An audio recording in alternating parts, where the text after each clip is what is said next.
Assalamualaikum teman-teman semua. Hari ini oh iya malam-malam nih ya. Karena emang gue baru sempetnya bikin videonya malam ya, sulit karena malam inilah di luar jam kerja ya. Oke teman-teman, hari ini gue mau ngebahas tentang video apa ya, kontennya bahas tentang makanan si kutu air. Ini sering banget, serius deh, ini bolak-balik ditanya. Jadi gue mau bahas hari ini sebenarnya makanan dari si kutu air alias Daphnia dan Moina, dua-duanya ya. Mungkin yang masih bingung apa tuh Moina apa Daphnia, ini gua kasih lihat. Ini gambar dari si Moina. Nah, ini Moina nih teman. Ini Daphnia teman-teman. Ini kutu air ukuran besar yang namanya si Daphnia. Kebetulan mereka punya sifat fototaksis ya. Foto itu cahaya, taksis itu bergerak mendekati cahaya. Bergerak berpindah mendekati cahaya. Jadi kalau gua kasih cahaya, mereka akan bergerak menuju cahaya. Nah, ini dia. Ini teman-teman. Ini yang disebut dengan Daphnia, kutu air raksasa, kutu air ukuran besar. Ini nggak cocok ya buat burayak ya. Kalau dikasih ke burayak, kasihan burayaknya gitu. Ini malah jadi gedean dia sama burayak gitu. Jadi ini kelompok Daphnia ya. Nah, ini kelompok Daphnia, kutu air raksasa yang ukurannya besar ya. Oke, sekarang yang Moina teman-teman. Yang Moina yang ukurannya lebih kecil ya. Ini gue baru ngambil dari Solokan ya. Kita cek dia fototaksis juga. Jadi kalau kita kasih cahaya dia akan mendekat semua. Nah tuh, akan ngumpul semua. Nih, ini Moina, kutu air yang ukurannya lebih kecil. Tapi sama, mereka berkerabat dekat. Mereka sama-sama kelompok Arthropoda ya. Dan mereka sama-sama kelompok udang-udangan, krustase. Jadi ini nenek moyangnya udang. Pokoknya ini satu saudara lah, saudara sama udang ya kan. Nah, sebenarnya makanan mereka apa sih? Nah, gue mau ngebahas ya. Jadi kalau yang biasanya dilakukan teman-teman, gue yakin banget ini udah umum ya. Kalau yang mau ngembang biakin Daphnia atau Moina, gue yakin pasti ini yang dipakai. Nah, apa nih gitu. Nah oke teman-teman, jadi ini apa sih tadi, chlorella ya. Ini teman-teman sering nyebut dengan chlorella ya. Ini gue nggak yakin. Ini gue juga beli dari toko online ya kan, karena gue pengen dapetin chlorella. Tapi gue setelah gue cek cara mengembang biakannya menggunakan NPK, urea, dolomit ya kan, itu pupuk semua ya.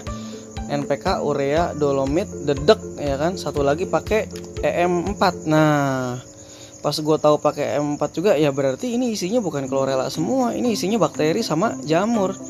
EM4 perairan itu kan isinya lactobacillus ya, lactobacillus casei itu kan bakteri. Satu lagi ada Saccharomyces, itu kan ragi, jamur. Ya berarti ini isinya bukan hanya alga hijau.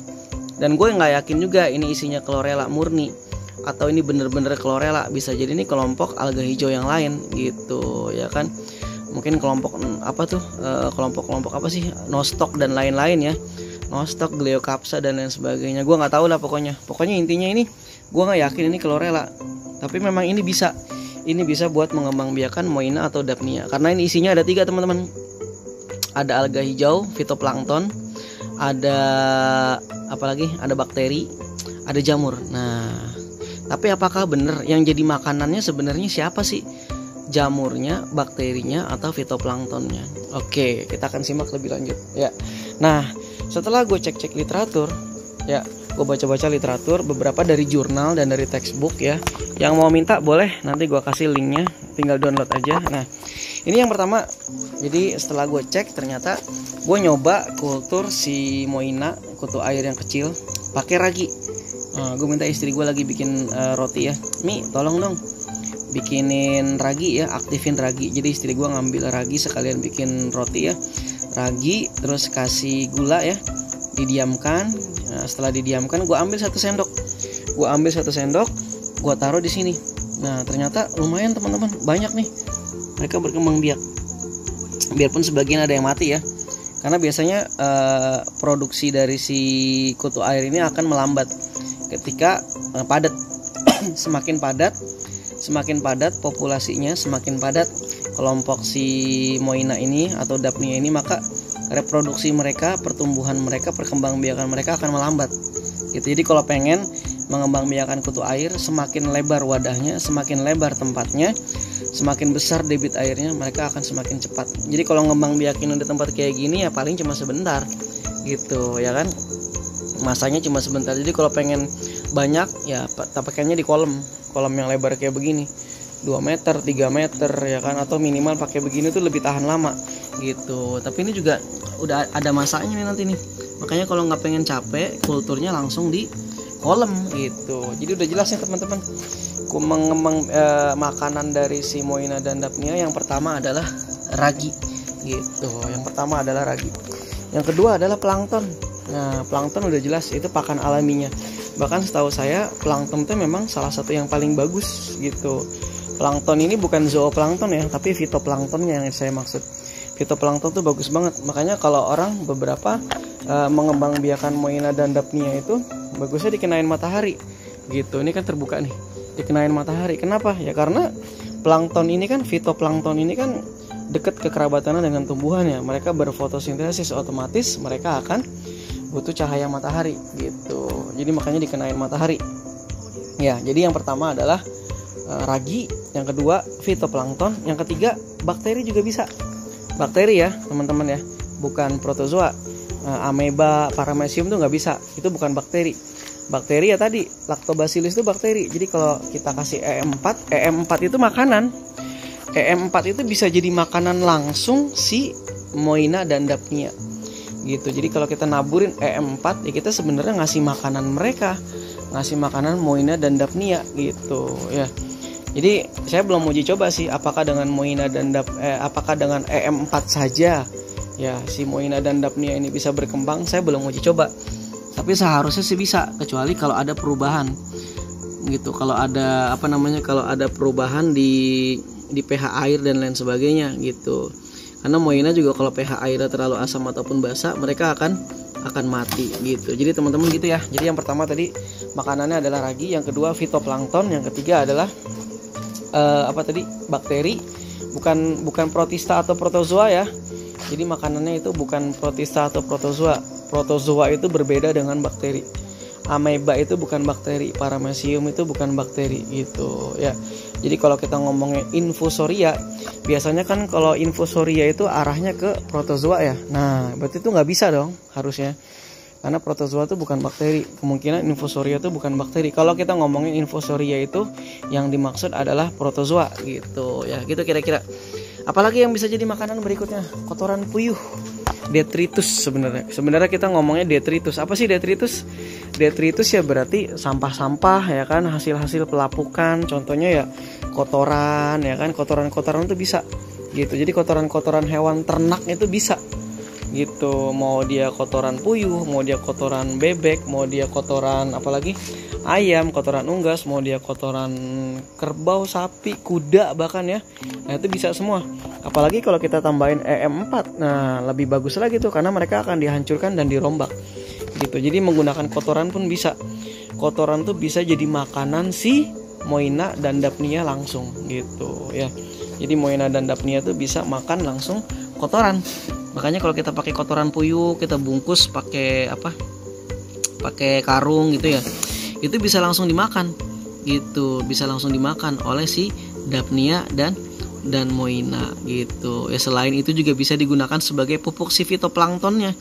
Jadi kalau kita pakai kolam besar ya, kolamnya berwarna hijau, itu alga, dan itu bisa jadi makanan si Daphnia gitu atau Moina. Ada kotoran jadi pupuknya si alga, dan sekaligus jadi makanan si Moina dan Daphnia juga gitu. Jadi lengkap tuh berarti tuh.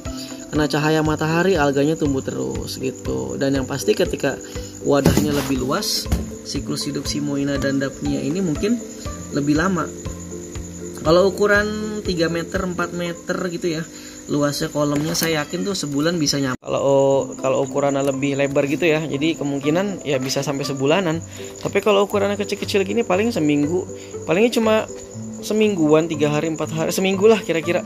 Jadi semakin luas semakin lama gitu. Oke, gitu teman-teman. Jadi kita simpulkan makanannya pertama adalah ragi ya. Jadi bisa pakai ragi ya, tapi jangan banyak-banyak, hati-hati ya.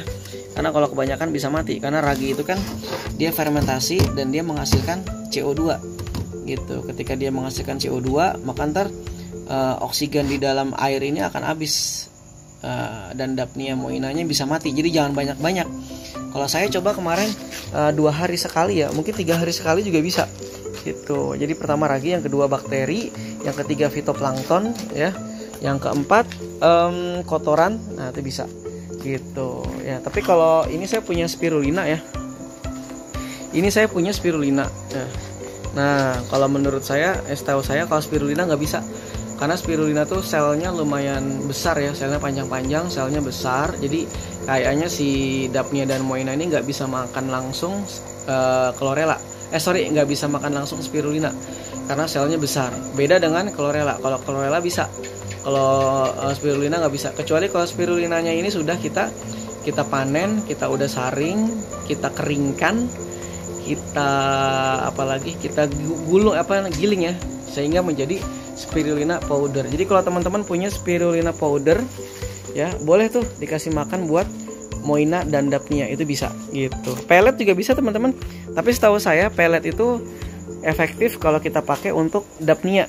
Daphnia ini bisa nih teman-teman pakai pelet udang. Nah, jadi saya kemarin kasih makan si Daphnia ini pakai pelet ini. Tapi kalau untuk Moina nggak bisa ya. Ini saya pakai pelet yang halus ya. Pelet saya pakai pelet merek Fengli ya, karena lumayan kecil ya. Saya pakai pelet merek Fengli ini buat makanan si Daphnia gitu. Jadi kalau mau ditambahin sama spirulina powder juga bisa ya, itu bisa jadi racikan yang bagus ya kan. Sehingga Daphnianya sehat-sehat ya, proteinnya tinggi, dan nanti juga efeknya ke ikan yang makannya juga jadi semakin sehat gitu ya. Jadi Daphnia itu bisa kita kasih pelet ya. Tapi kalau Moina saya sarankan tidak, malah mati semua ya. Jadi kalau mau pakai pelet itu cocoknya buat Daphnia. Kalau spirulina saja itu bisa dipakai untuk Moina, bisa dipakai untuk Daphnia. Oke, itu kira-kira teman-teman dari saya. Semoga apa yang dari hasil saya baca dan hasil pengalaman saya sendiri ya, itu bisa jadi sumber teman-teman, sumber inspirasi teman-teman buat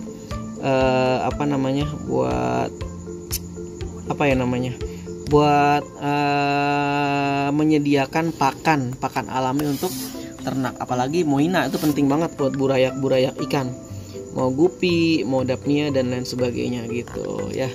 Oke teman-teman, kalau ada masukan buat saya silakan kasih masukan yang membangun. Insya Allah kalau emang ada yang kurang tepat juga saya minta masukannya, silahkan, nggak ada masalah. Saya membuka kritik dan saran, silahkan. Oke. Doakan semoga channel ini tetap berkembang ya kan. Semoga channel ini juga bisa ilmiah ya. Channelnya tidak hanya sekedar menurut opini saya sendiri. Semoga channel-channel yang saya buat ini berkembang dan sesuai dengan studi literatur yang terbaru gitu. Oke, terima kasih ya. Assalamualaikum warahmatullahi wabarakatuh.